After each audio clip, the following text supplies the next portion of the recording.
Sempre que eu leio a história de Cristo, eu fico a pensar com grande emoção no privilégio que muitos tiveram de ver o seu rosto, sentir sua mão. Eu também teria a mesma alegria de vê-lo bem perto, bem junto a mim, e olhar os seus olhos serenos e meigos. Oh, como eu seria tão feliz assim. Queria saber como era o seu rosto, embora eu sinta que era muito lindo. Inspirava fé e também confiança, e dava a todos um gozo infindo.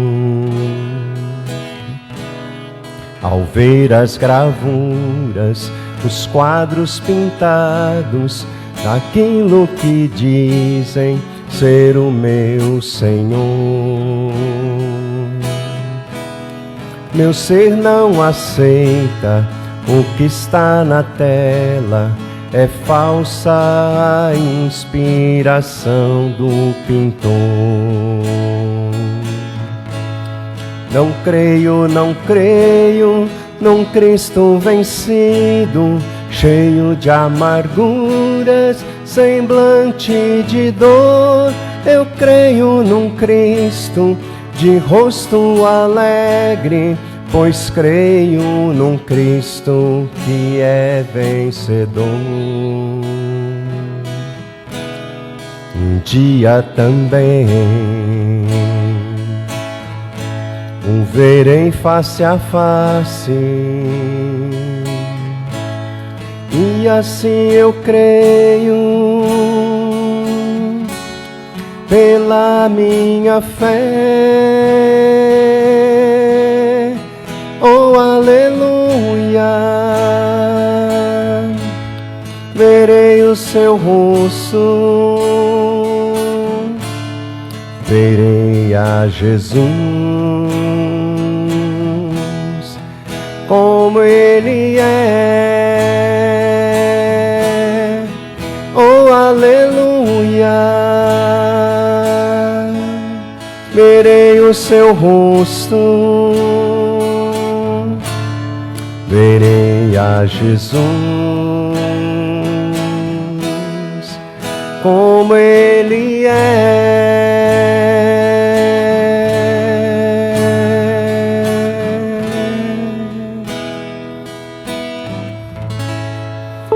Querido Deus e amado Pai Celestial, graças nós te damos por essa preciosa manhã, onde nos encontramos na Tua casa, ó Deus, para Te servir, para Te adorar, para reconhecer que o Senhor é Deus e nós somos ovelhas do Seu pasto, para dizer que o Senhor é bom e a Sua misericórdia dura para sempre.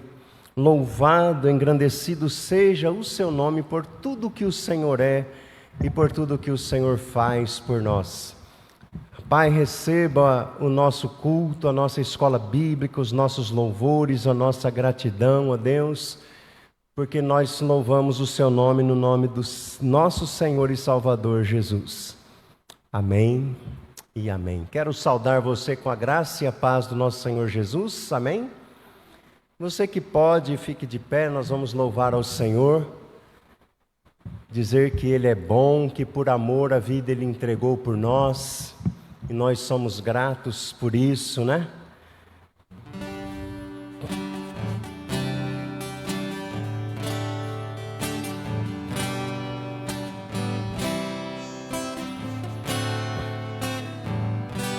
Bem mais que as forças,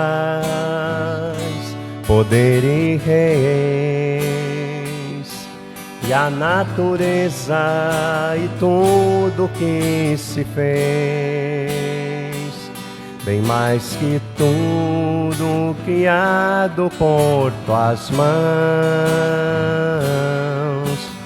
Deus, tu és início, meio e fim, bem mais que os mares, bem mais que o sol e as maravilhas que o mundo conhecer, as riquezas, tesouros dessa terra, incomparáveis é pra mim. Por amor, sua vida entregou, meu Senhor. Humilhado foi como a flor machucada no jardim, morreu por mim, pensou em mim, me amou.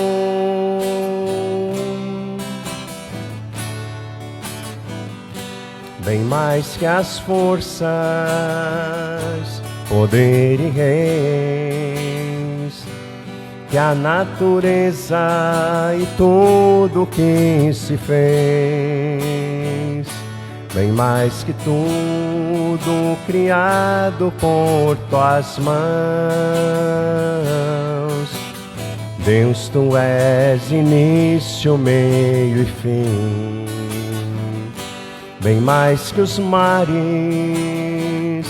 bem mais que o sol e as maravilhas que o mundo conheceu, as riquezas, tesouros desta terra, incomparável és pra mim. Por amor, sua vida entregou, meu Senhor. Humilhado foi como a flor machucada no jardim, morreu por mim, pensou em mim, me amou. Por amor, sua vida entregou, meu Senhor.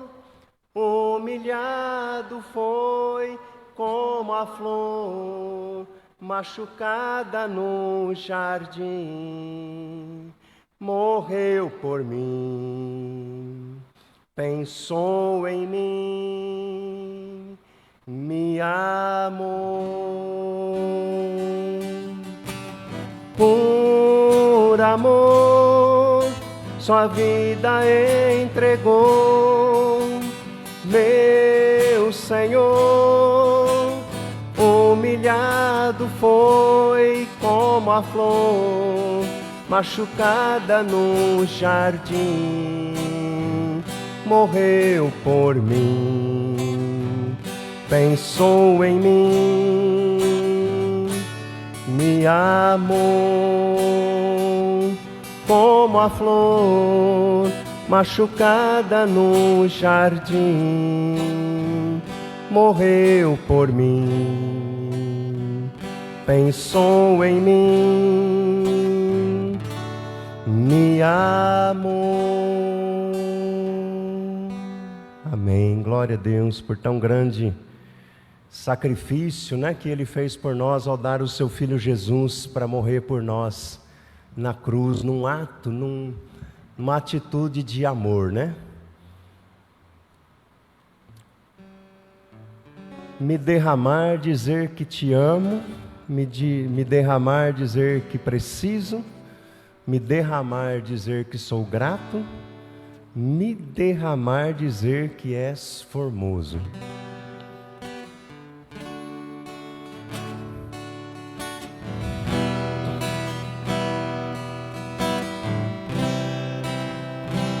Eis-me aqui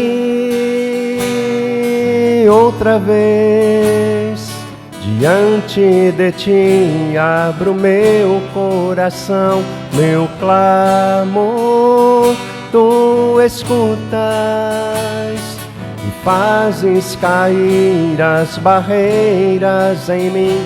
És fiel, Senhor, e dizes palavras de amor e esperança sem fim. Ao sentir o teu toque, por tua bondade libertas meu ser. No calor deste lugar eu venho me derramar, dizer que te amo, me derramar, dizer te preciso, me derramar, dizer que sou grato, me derramar, dizer que és formoso.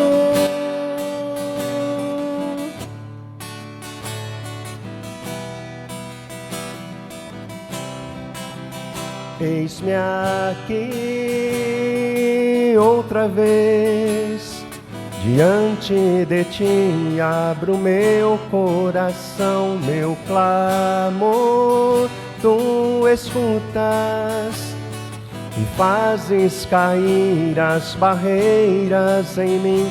És fiel, Senhor, e dizes palavras de amor e esperança sem fim. Ao sentir o teu toque, por tua bondade libertas meu ser. No calor deste lugar eu venho me derramar, dizer que te amo, me derramar, dizer te preciso, me derramar, dizer que sou grato, me derramar, dizer que és formoso, me derramar, dizer que te amo, me derramar, dizer te preciso, me derramar, dizer que sou grato, me derramar, dizer que és formoso. Amém, glórias a Deus. Nós vamos cantar ainda o número 1 do cantor cristão. Se você trouxe sua oferta, o seu dízimo, e deseja apresentar ao Senhor, você pode trazer aqui no gasofilácio. Logo no final do cântico destino, a irmã Creuza vai orar agradecendo a Deus por tudo que o Senhor é, por tudo que o Senhor faz por nós, pela liberdade que Ele nos dá de poder servi-lo e adorá-lo.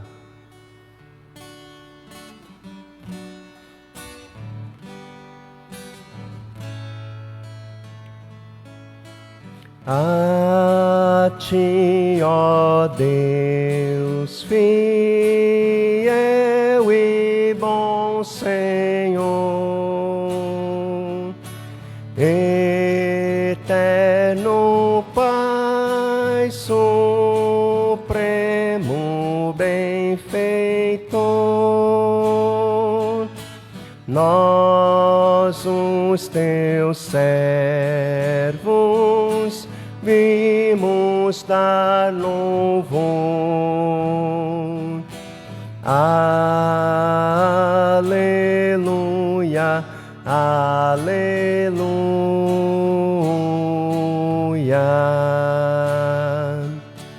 A ti, Deus Filho, Salvador Jesus,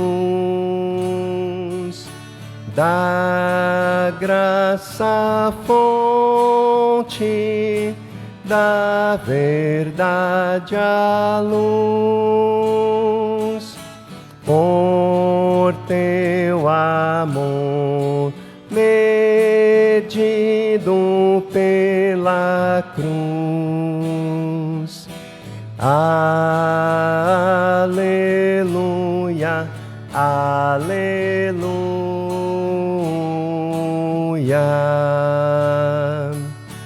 A ti, ó Deus, real Consolador, divino fogo, santificador, que nos anima,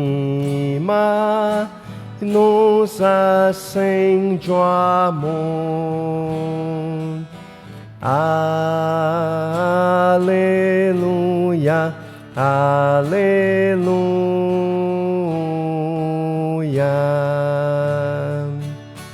A ti, Deus Trino, poderoso Deus, que estás presente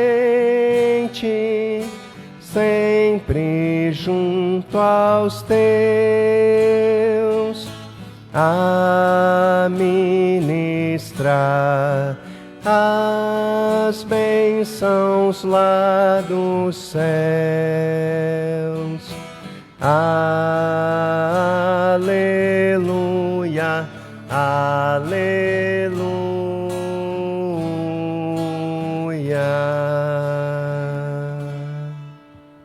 Oremos. Querido Deus e amado Pai, muito obrigado, Senhor, por este momento que estamos aqui na Tua casa, para te pedir, ó Deus, que o Senhor esteja, Senhor, abençoando o decorrer deste culto, esteja abençoando as famílias, ó Pai, aqui representadas, e todos os dízimos, ó Pai, e oferta que foi colocado no seu gasofilaço, Senhor. Que seja para a Tua obra, que seja para a honra e glória do Senhor. O Senhor abençoe cada família, Pai, que depositou ali o seu dízimo e a sua oferta, que não venha faltar alimento em seus celeiros, ó Pai. O Senhor esteja abençoando mais o decorrer deste culto, com a palavra, tudo aquilo que formos aprender, que venha de encontro com as necessidades de cada um e que nós possamos colocar em prática no nosso viver diário, Senhor. É o que eu te peço, te agradeço em nome de Jesus. Amém. Os irmãos podem assentar-se. Nós vamos dar continuidade ao nosso estudo da escola bíblica, na nossa série, Encontros Transformadores com Jesus. E hoje nós teremos a nossa 10ª lição e vamos falar sobre o encontro de Jerusalém com Jesus por ocasião da Páscoa. E para isso nós vamos utilizar o texto no Evangelho de Lucas, no capítulo 19, os versos de 41 a 44, que dizem assim: Quando Jesus ia chegando a Jerusalém, vendo a cidade, chorou por ela, dizendo: se você soubesse ainda hoje o que é preciso para conseguir a paz, mas isto agora está oculto aos seus olhos. Pois virão dias em que os seus inimigos cercarão você de trincheiras e apertarão o cerco por todos os lados, e vão arrasar você e matar todos os seus moradores. Não deixarão pedra sobre pedra, porque você não reconheceu o tempo em que Deus veio visitá-la. Amém? Querido Deus e amado Pai, estamos diante da Tua palavra e cremos que ela é o poder do Senhor, capaz de transformar a nossa vida, de mudar a nossa história, de sondar o nosso interior, de falar conosco e transformar a nossa vida. Por isso, ó Deus, que nenhum embaraço, nenhum empecilho venha roubar de nós a compreensão daquilo que o Senhor deseja nos ensinar.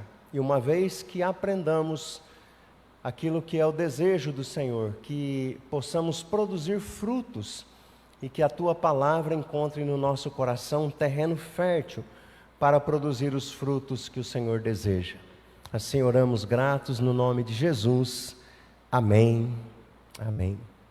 Amados irmãos, a grande maioria da população mundial vive nas grandes cidades, cidades enormes, superpopulosas, afetadas muitas vezes pelo desemprego, pela fome, por doenças, por criminalidade, por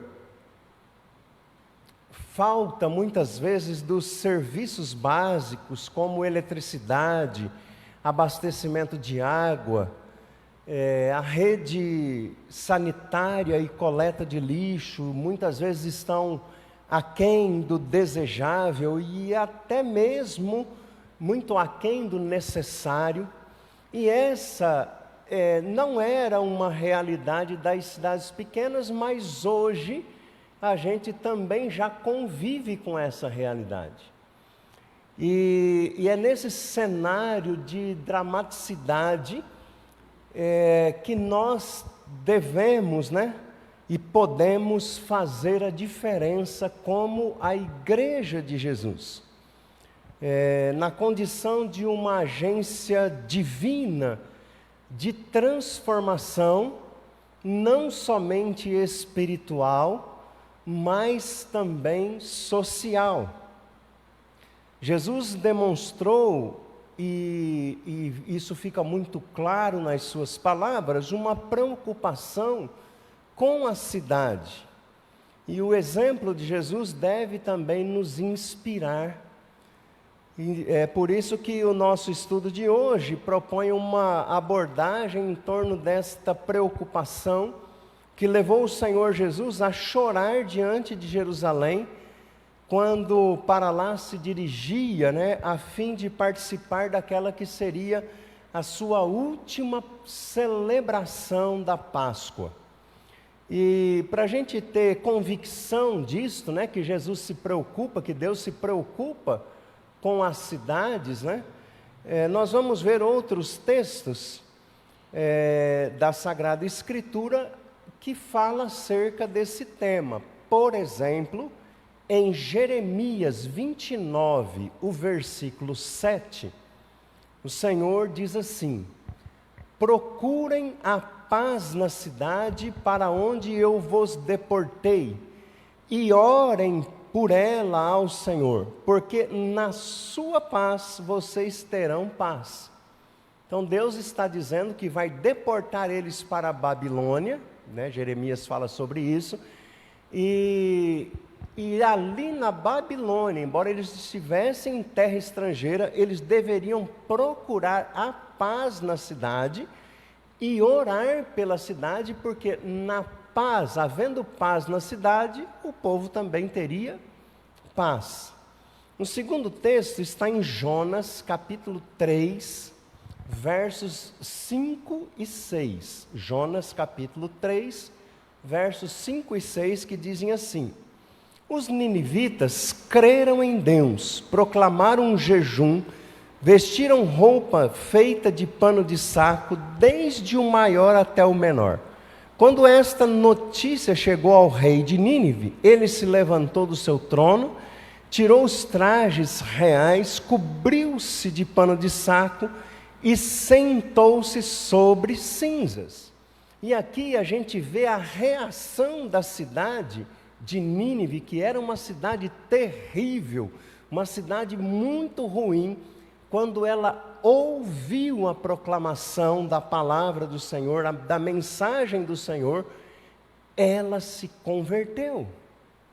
A cidade toda se converteu, a ponto do rei estabelecer lá um jejum, estabelecer um plano de arrependimento, E então assim, ela foi transformada pela palavra, pela proclamação da palavra. Terceiro texto é Lucas 17, 28 a 30, que cita o texto de Gênesis, quando da destruição de Sodoma e de Gomorra. Então o texto diz assim, Lucas 17, 28 a 30. O mesmo aconteceu nos dias de Ló. Comiam, bebiam, compravam, vendiam, plantavam, edificavam. Mas no dia em que Ló saiu de Sodoma, choveu do céu fogo e enxofre, e destruiu a todos. Assim será no dia em que o Filho do Homem se manifestar.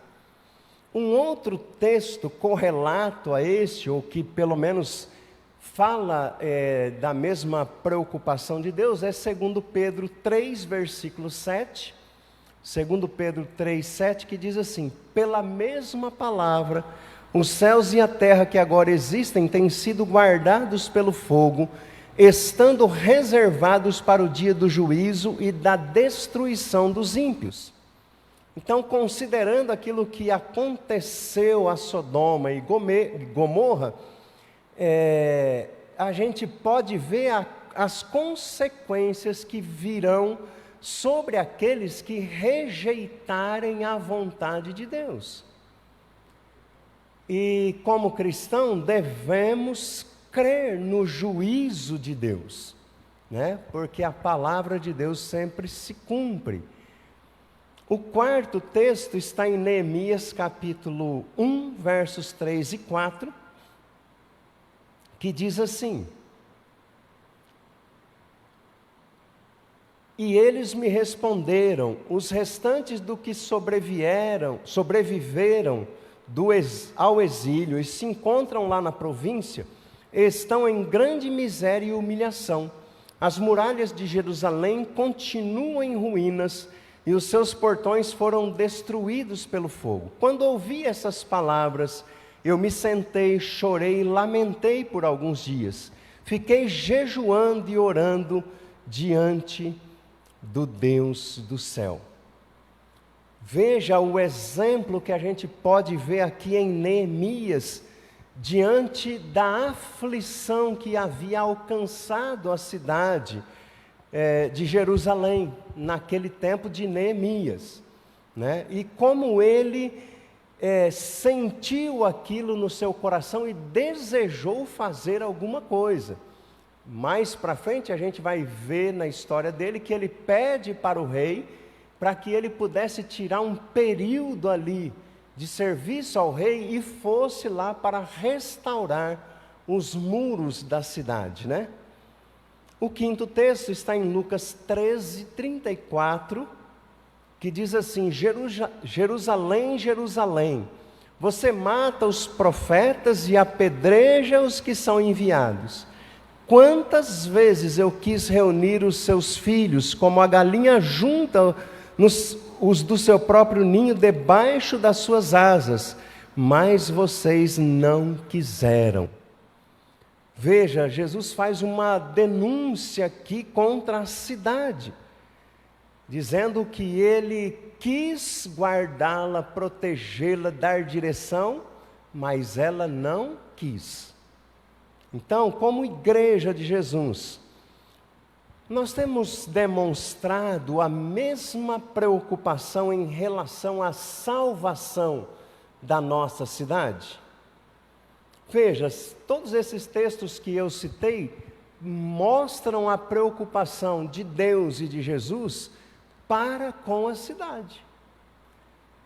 Então, considerando o princípio de preocupação com a cidade nas Escrituras, nós vamos fazer algumas observações no nosso texto base, que foi o texto que eu li para você aqui, de Lucas, capítulo 19, do 41 até o 44. Esse nosso texto, ele faz parte do relato acerca da paixão de Cristo, ou seja, da ida de Jesus para Jerusalém, a fim de que ele, celebrando a festa da Páscoa, pouco depois viesse a sofrer, né, a sua morte, passar pela sua morte e posteriormente pela sua ressurreição. A gente percebe que o nosso texto, ele forma um grande contraste com os versos anteriores, quando há ali uma celebração de vida, há uma celebração de alegria, e daqui a pouco vai acontecer uma celebração de tristeza. Esse texto ele apresenta esse cenário de júbilo, de alegria, em virtude da entrada triunfal que a gente falou na lição passada de Jesus. E agora Jesus, ao se aproximar da cidade de Jerusalém, ele chora. Versículo 41, né? Vendo a cidade, ele chorou. Nos versos 41 a 44, que é o nosso texto, Lucas então apresenta as motivações que levaram Jesus a chorar por Jerusalém. O lamento diante daquela cidade pode ser considerado, irmãos, como um prelúdio ou um início do sofrimento de Jesus Cristo nesta fase da sua vida derradeira, né, da fase derradeira da sua vida terrena. A partir da sua entrada em Jerusalém, mais uma página agora trágica começa a ser escrita na história daquela cidade. Um evento dramático vai tomar conta daquela cidade. O Filho de Deus haveria, olhando do ponto de vista desse texto, né, haveria de ser crucificado e Jerusalém seria o palco, né, destes acontecimentos. Olhando então para esse pano de fundo, que lições nós podemos aprender com esse texto do encontro de Jesus com Jerusalém, onde Jesus chora pela cidade? O versículo 41 diz que quando ele ia chegando na cidade, vendo a cidade, ele chorou. E para a gente entender bem, a gente precisa compreender qual era a relevância de Jerusalém dentro do cenário religioso. Jerusalém, outras vezes chamada também de Sião, era o lugar onde Deus havia estabelecido para ser a sua morada. Quando o povo saiu lá do cativeiro egípcio e foi para a terra que mana leite e mel, por um tempo o povo naquela peregrinação, ele se encontrava com Deus no tabernáculo que havia sido construído. Pouco tempo depois foram construídos 2 templos em 2 cidades, até que Salomão resolveu construir o templo de Jerusalém. Então, em Jerusalém era um lugar, entre aspas, da habitação de Deus, do templo de Deus. Então, era um lugar onde deveria mais se adorar a Deus. E é nesse cenário que Jesus, algumas vezes, entrando no templo, olha para aquela situação do templo com pessoas vendendo coisa, um mercado, né? As pessoas não levavam as suas ofertas, aí chegava lá, resolvia comprar, e ali eram vendidos animais com defeitos que Deus não aceitava de acordo com a lei. Então, olhando para este cenário de uma cidade que não ouviu a voz de Deus, que não aceitava a voz de Deus, é que Jesus chega às portas daquela cidade e diz que ele chorou. Então, analisando a narrativa de Lucas, é possível verificar as razões que motivaram, que serviram de motivo para as lágrimas que traduzem a compaixão de Cristo por aquela cidade. E a primeira razão que motivou as lágrimas de Jesus foi porque ele contemplou uma cidade sem conhecimento. Ele olhou para uma cidade sem conhecimento. Vou pedir para a irmã Nisalva ler para nós o versículo 42.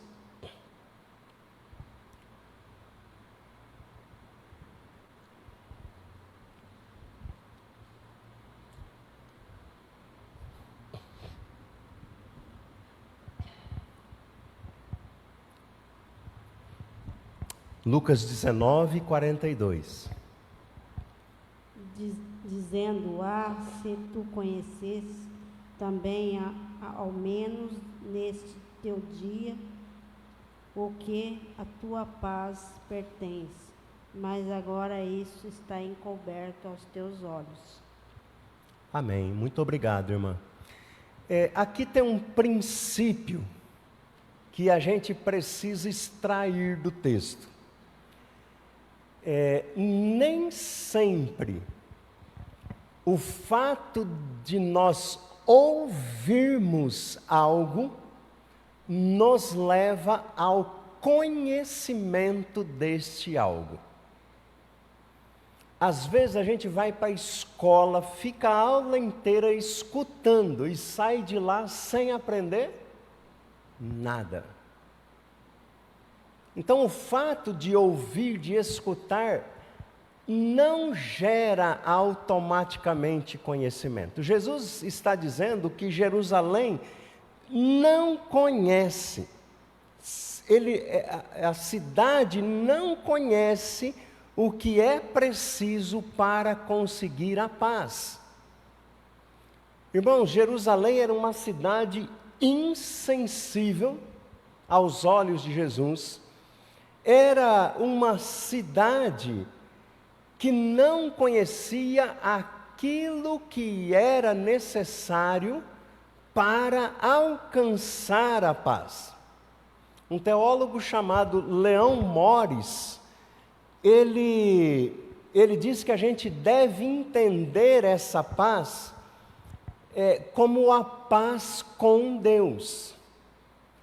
Lembra que lá em Romanos, no capítulo 5, diz assim: justificados, pois, por Cristo, temos paz com Deus? Porque os nossos pecados, conforme diz o profeta Isaías, faz separação entre nós e Deus. Então, Cristo é que faz esta ligação da gente com Deus de novo. Isso se chama paz com Deus.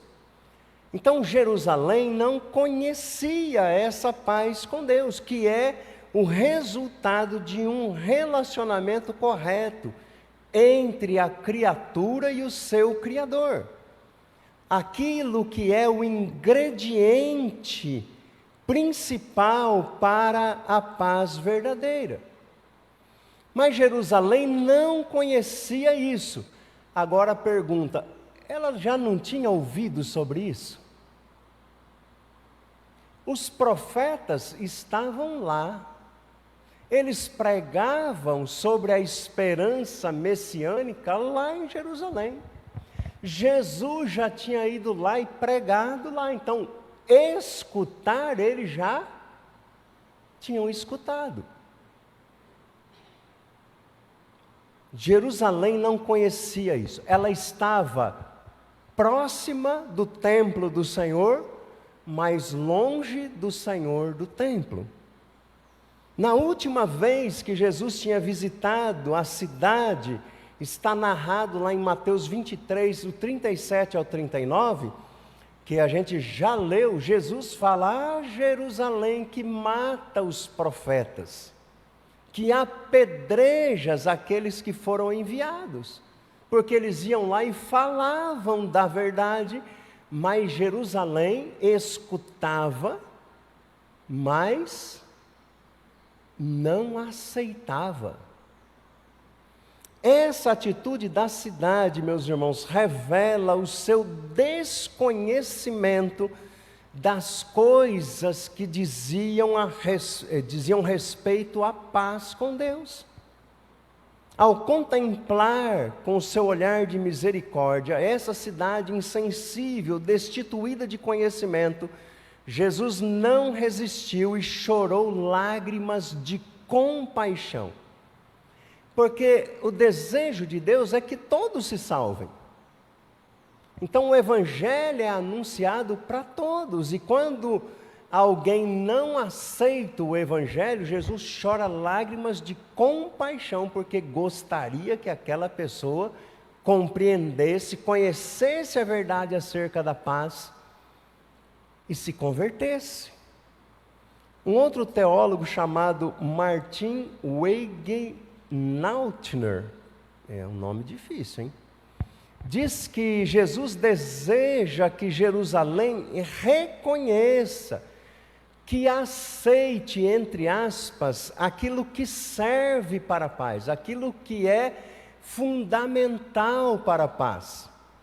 De maneira indireta, Jesus está convidando para a fé naquele que pode dar a paz. Não foi isso que ele disse lá no Evangelho de João? Eu vos dou a paz. Não a vou-la dou como o mundo dá. Porque a paz que Jesus dá é essa paz que eu citei, é a paz com Deus. E essa paz com Deus é o próprio Jesus, Ele é o portador da paz plena, abundante, perfeita.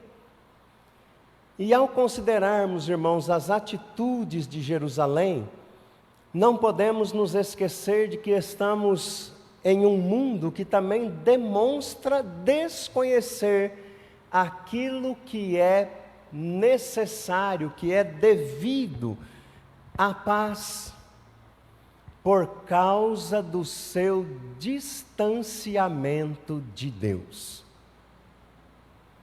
Na quarta-feira eu falei aqui de um enfermeiro que, junto com duas outras, parece que uma não tinha conhecimento do caso, né? Mas aplicava remédios em doses alteradas para matar pessoas. E quando um senhor lá não queria morrer, ele aplicou desinfetante na veia da pessoa para que a pessoa morresse. O que é que um ato assim revela? O enfermo está na dependência de uma equipe, não é?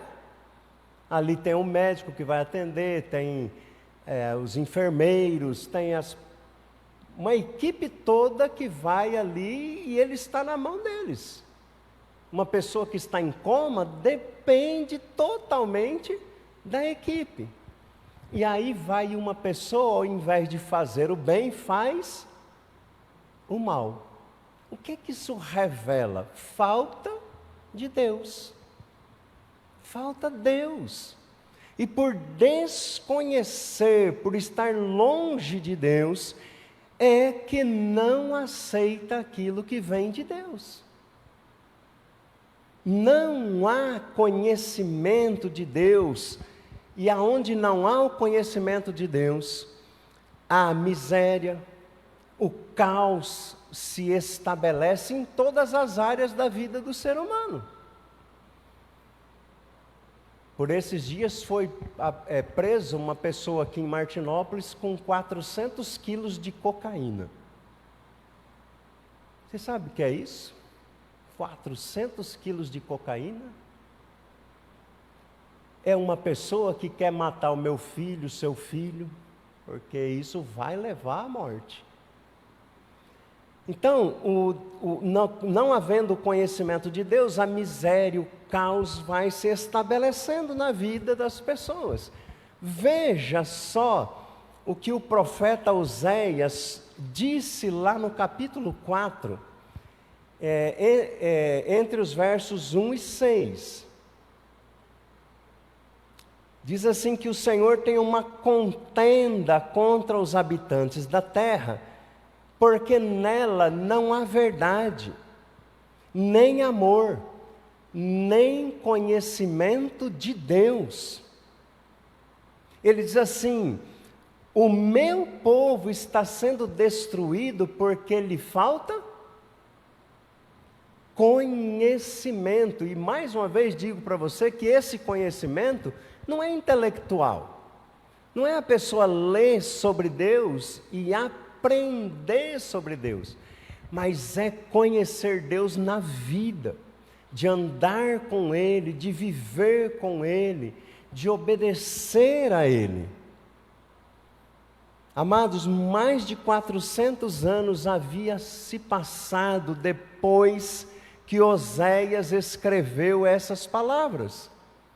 E quando Jesus chega em Jerusalém, o que é que ele diz?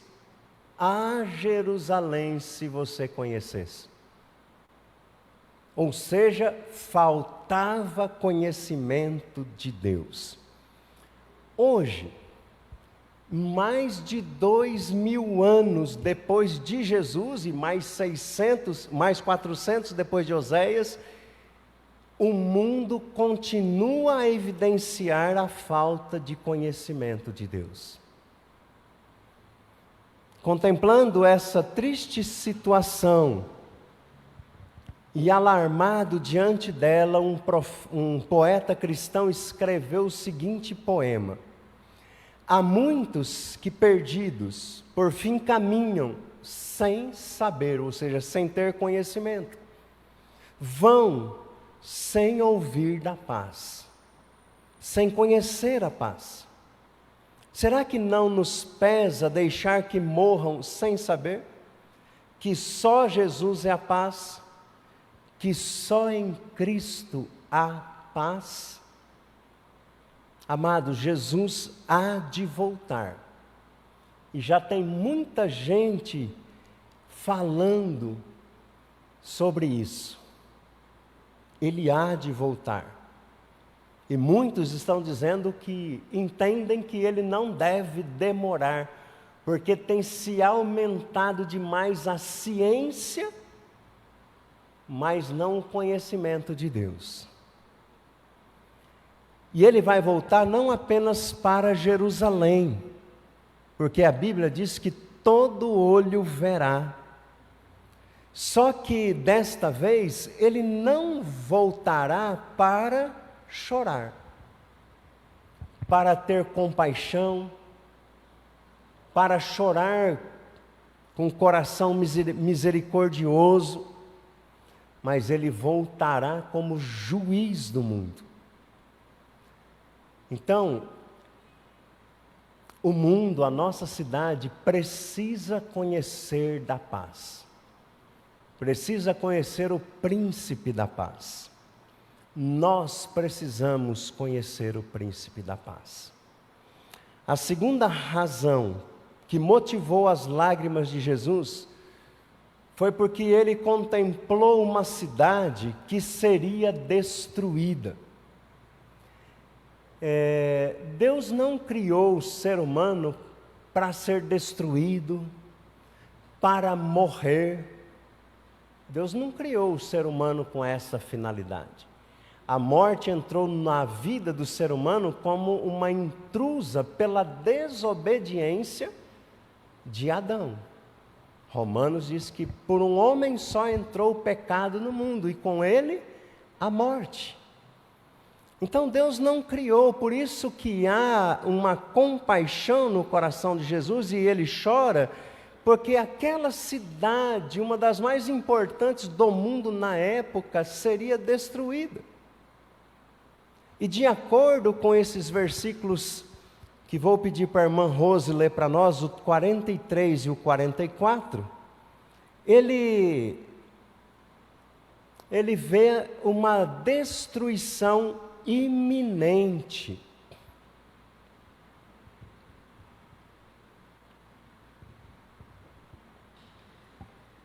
Porque dias virão sobre ti, em que os teus inimigos te cercarão de trincheiras, e te sitiarão, e te estreitarão de todas as bandas, e te derribarão a ti e aos teus filhos, que dentro de ti estiverem, e não deixarão em ti pedra sobre pedra, pois que não conheceste o tempo da tua visitação. Amém, irmã, muito obrigado. A cidade haveria de ser destruída, e Jesus já tinha falado disso para eles em Mateus 23, 38, em Mateus 24, 1 e 2. E esse evento acontece historicamente.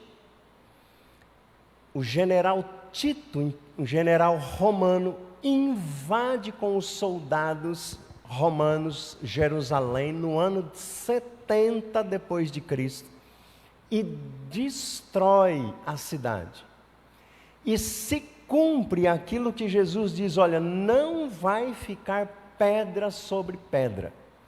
E sabe um historiador falando sobre isso, o que é que ele comenta?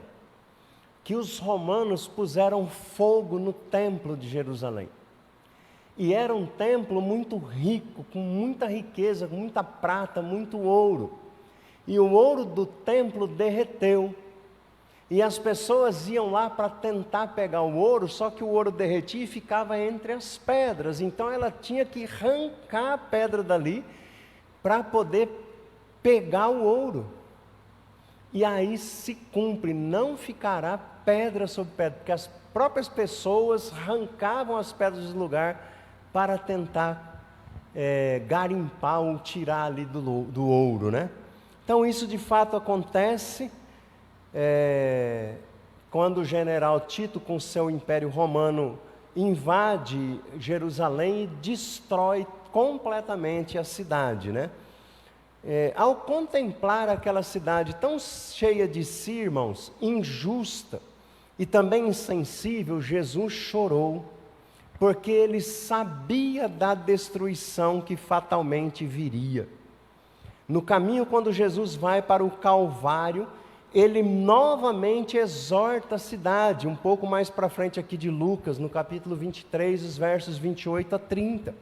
Ali ele se dirige às mulheres que lamentavam o seu sofrimento. Ele mais uma vez diz que a cidade seria destruída. Mas qual foi a reação da cidade que ouviu, que escutou acerca da sua trágica sina? Lamentavelmente, a maioria da cidade permaneceu como estava, não dando ouvido às palavras de Jesus. O fato, irmãos, é que Jesus contempla ainda hoje um mundo que caminha para a destruição, e o seu olhar misericordioso paira sobre este mundo. Um texto que a gente já leu também, 2 Pedro 3,10, que fala sobre a destruição iminente, repentina. Você sabe o que diz esse versículo? Porém, o dia do Senhor virá como um ladrão. Naquele dia os céus passarão com grande estrondo, e os elementos se desfarão pelo fogo. Também a terra e as obras que nela existem desaparecerão. Esta é uma profecia da Escritura para o tempo futuro. E as pessoas estão desapercebidas da mesma forma que Jerusalém estava desapercebida da sua destruição. Diante desta verdade, irmãos, devemos proceder diferentemente dos habitantes de Jerusalém, dando ouvido às palavras de Jesus e alertando o mundo quanto ao juízo que Deus trará sobre a terra. A terceira razão que motivou Jesus às lágrimas foi porque ele contemplou uma cidade que desperdiçou a oportunidade da salvação. Vou pedir para a irmã Nádia ler para nós o versículo 44.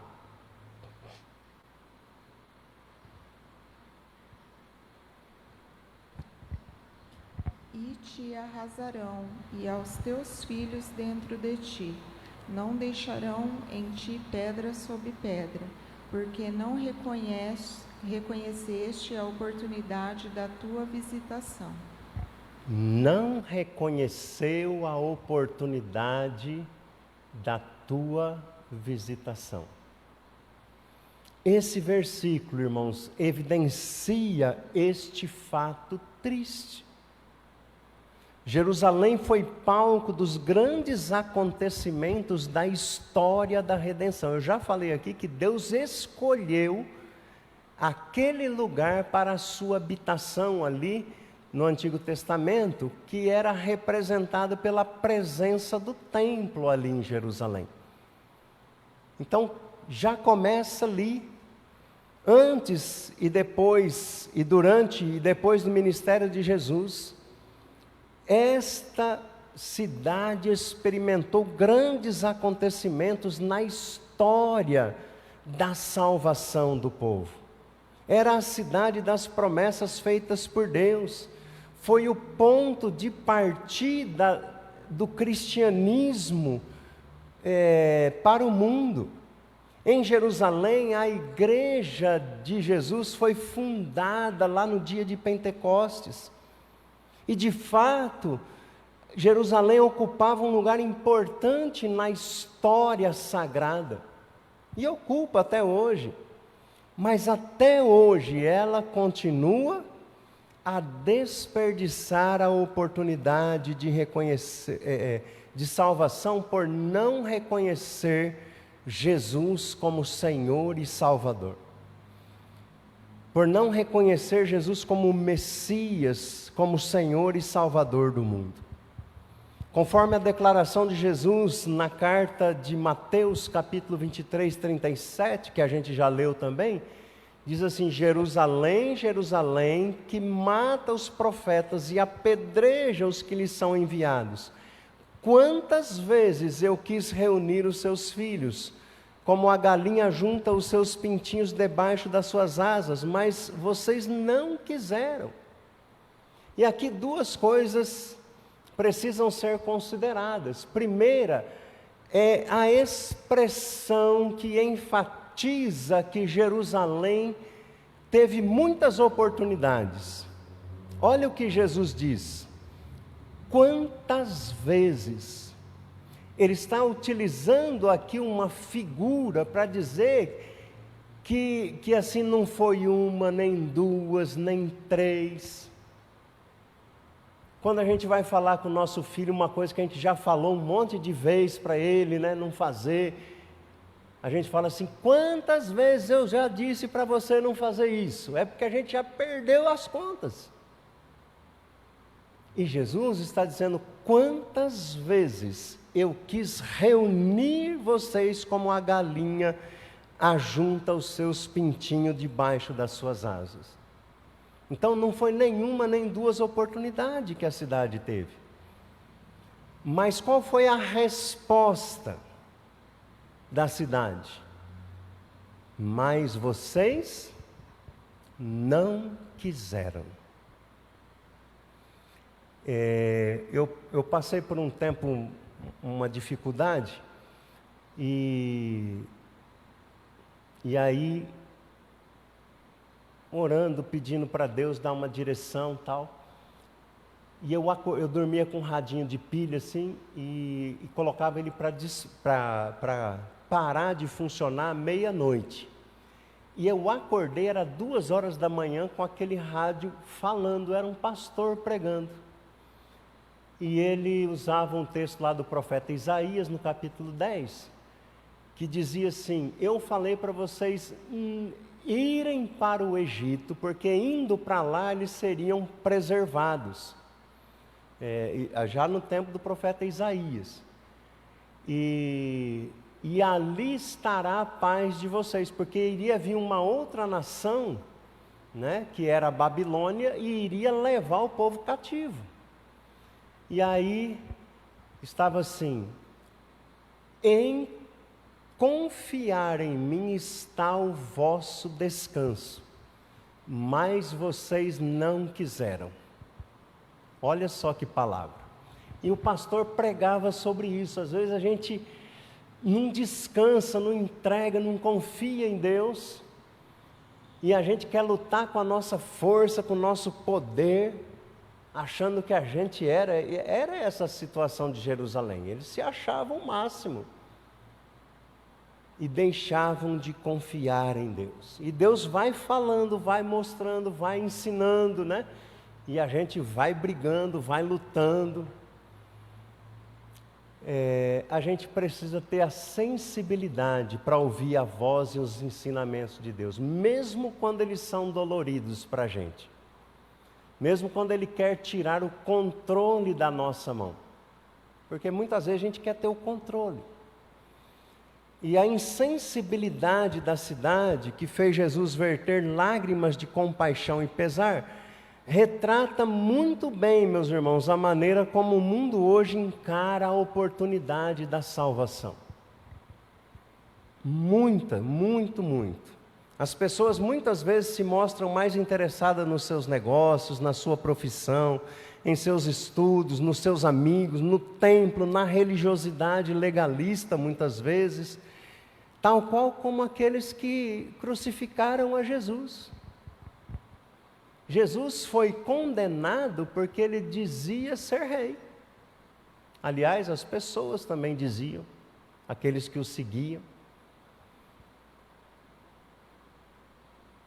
Muita gente está mais preocupada com o que as autoridades dizem, as autoridades políticas, outras até religiosas, e outras com as palavras, muito mais preocupada com essas coisas do que com as palavras que saem da boca de Deus para nós.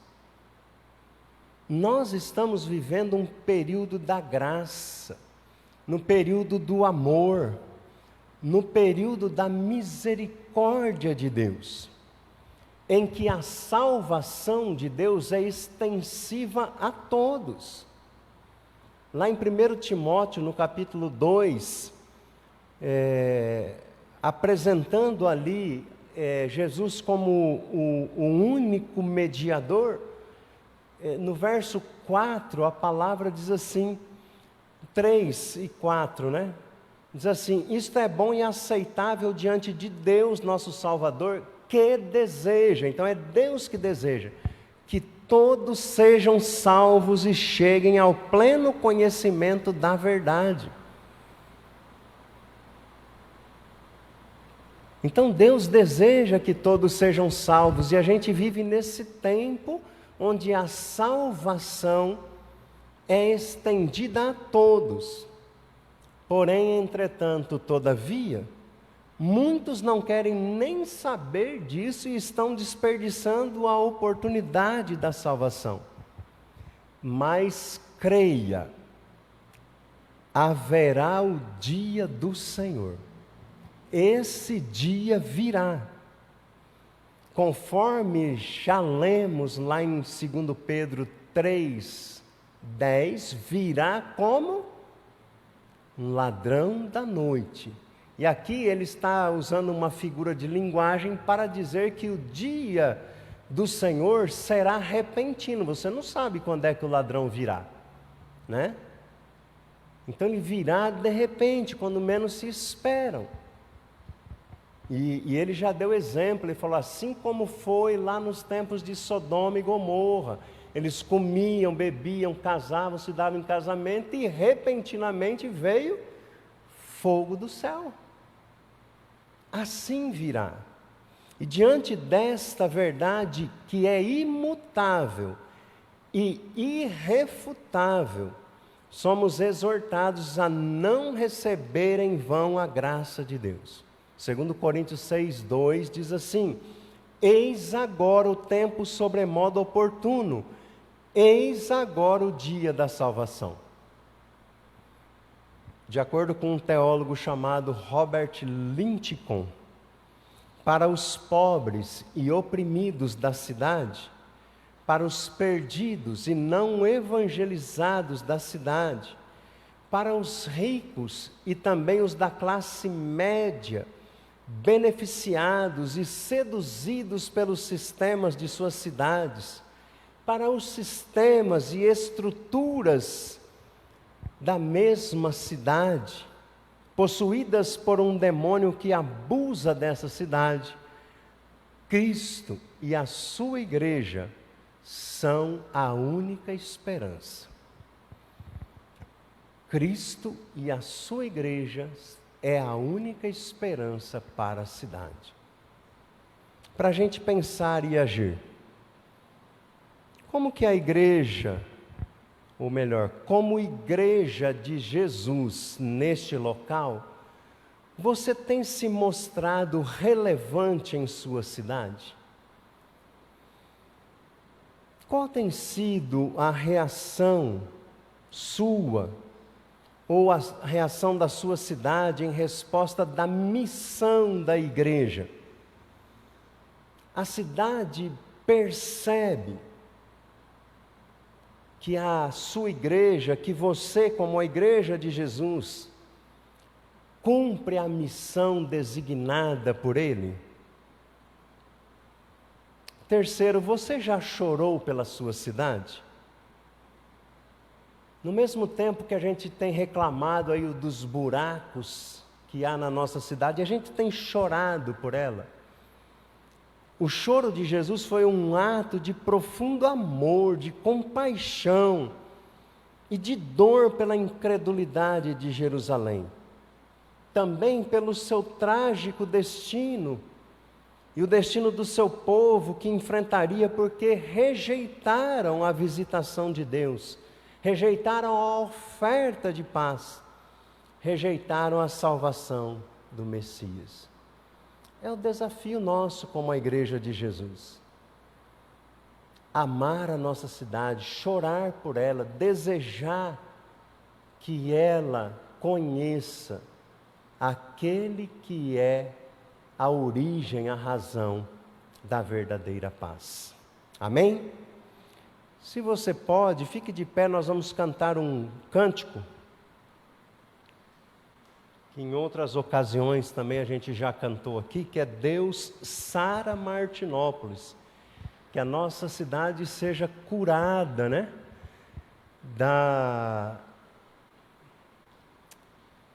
Desse tempo aí que as pessoas não se preocupam com Deus, não se preocupam com o Senhor, que a nossa cidade seja curada das dificuldades que ela atravessa e que ela possa receber de braços abertos aquele que é o príncipe da paz.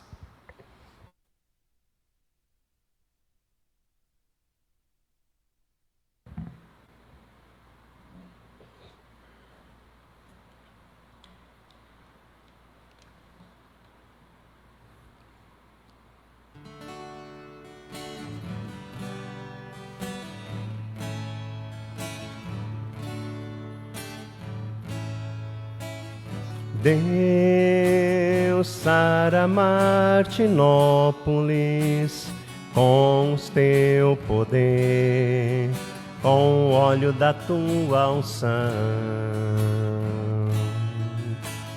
Deus sara Martinópolis com o teu poder, com o óleo da tua unção. Um dia Deus olhou para Martinópolis e por ela se apaixonou de uma forma especial.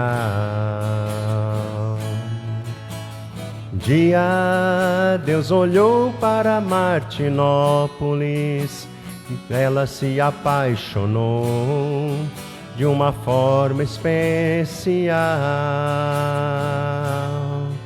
Colocou sobre ela a sua mão, derramando a sua unção, liberando o seu poder.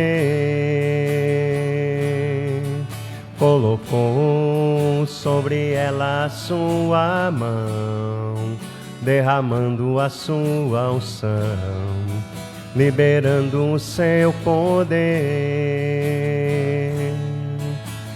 Deus sara Martinópolis com o teu poder, com o óleo da tua unção. Deus sara Martinópolis com o teu poder, com o óleo da tua unção. Querido Deus e amado Pai, nós estamos diante da Tua Palavra, ó Deus, olhando, ó Pai, para as lágrimas que o Senhor Jesus derramou por Jerusalém. E nós queremos, ó Deus, nesta manhã dizer a Ti, ó Deus, que as lágrimas também, ó Deus, fazem parte do nosso olhar sobre a nossa Jerusalém. Pai, que o Senhor estenda a sua mão graciosa, ó Pai, sobre a nossa cidade, de uma forma especial, ó Deus, curando as suas feridas, levando ela, Deus, a conhecer aquele que é o Príncipe da Paz. Mas também, ó Deus, queremos colocar diante do Senhor, crendo que o Senhor é poderoso para fazer muito mais. Alguns irmãos, ó Deus, irmãs que sofrem com as questões de saúde, queremos colocar diante do Senhor a vida do irmão Toninho, da irmã Rita, da irmã Maria Belão, da irmã Nena Tito, da irmã Terezinha, do Laércio, do irmão Clemente, e todos aqueles, ó Deus, que têm passado por enfermidades, ó Deus, que precisam, ó Pai, da sua mão, ó Pai, do seu óleo de cura, do seu bálsamo de refrigério, ó Pai. Visite-os, ó Deus, trazendo restauração e cura. Pedimos também, ó Deus, que o Senhor cuide, ó Pai, da gravidez da irmã Juliana, da irmã Carol, ó Pai, guardando as tuas servas, ó Deus, com saúde, o fruto do seu ventre, ó Deus, também com graça, com saúde, ó Pai. Cuide de cada uma delas, ó Deus. Te pedimos também, ó Deus, pela vida do missionário Gilvão, ó Pai, que tem passado um tempo difícil, Pai, na sua vida conjugal. O Senhor esteja com ele, abençoando o teu servo, ó Pai. Ó Pai querido, visite cada um dos teus filhos nesta manhã, ó Deus, atendendo ao anseio de cada coração, ó Deus, ministrando na vida de cada um segundo o muito querer, segundo a sua misericórdia, segundo a graça que há no Senhor, ó Pai. Aqueles que ainda não conhecem o Príncipe da Paz, que o Senhor se revele, ó Deus, a estes, trazendo-os, ó Deus, para a vida, concedendo a eles a graça da salvação, ó Pai. Abençoe, ó Deus, as nossas famílias, fique conosco, Senhor. Nós não temos outro bem além do Senhor. Que o Senhor nos guarde, ó Deus, nos proteja. É o que nós te pedimos em nome de Jesus Cristo, nosso Senhor. Que a misericórdia, a graça e a paz e o amor de Deus sejam multiplicados na sua vida, na sua família, no seu trabalho, na sua igreja, em nome de Jesus Cristo, nosso Senhor e Salvador. Amém e amém. Pode assentar-se, amados. Eu quero deixar alguns recados para você. Hoje à noite, às 19 horas, nós teremos o nosso culto de verão. E o nosso convite é que você participe, traga alguém junto com você. Se você deseja também colaborar com a cesta de alimentos, você pode trazer. Nós temos aqui um espaço para você colocar seus donativos, né? E um outro aviso também é que agora no mês de fevereiro volta as nossas atividades dos ministérios. Então, que você possa também participar das atividades dos ministérios. No dia 7/2, 7 de fevereiro, nós teremos o intercâmbio da terceira idade com os irmãos de Regente Feijó, às 14 horas. Então, você que faz parte do Ministério da Terceira Idade, tem alguém na sua família que é da terceira idade, venha aqui no sábado, né, às 14 horas, para esse intercâmbio que marca o início das atividades do Ministério da Terceira Idade. No domingo, dia 8, nós teremos a nossa Assembleia Administrativa. E no dia 10, que é na terça-feira, às 19 horas e 30 minutos, nós teremos o nosso primeiro Juntos de 2026. Estarão juntos o Ministério de Homens, de Mulheres e o Ministério Esperança, que é da terceira idade. Nós vamos trazer, né, já está combinado, uma pessoa de Prudente para falar sobre os desafios da inteligência artificial na vida do cristão, né? Então venha participar, porque a coisa está pegando, né? Então venha ouvir aquilo que ele tem a dizer para nós como crentes, né? E está aberto para toda a igreja, a realização que é dos ministérios de homens, mulheres e esperança, marcando também aqui o reinício, né, das atividades destes ministérios. Amém? em 2026, força, foco e fé.